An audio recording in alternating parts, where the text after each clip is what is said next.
The pre-chemotherapy trial, which looked at abiraterone plus prednisone versus placebo, was important for several reasons.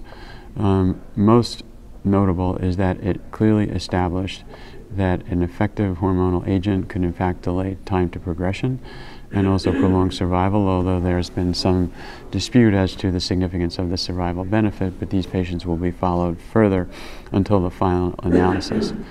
The trial did establish one very important trial design issue, which will ultimately benefit how we evaluate multiple drugs.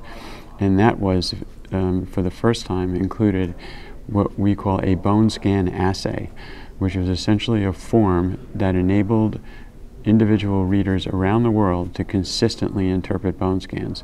And with that interpretation, which was shown to be consistent, they were able to show a very strong association with survival. This is the first trial that incorporated that endpoint. There are others in which it has been embedded, and in fact, this was the proposed endpoint for progression of the Prostate Cancer Working Group 2 publication in 2008, which was designed to standardize clinical trial conduct. One, so that reporting was consistent. Number two, so one could do relative comparisons between different agents.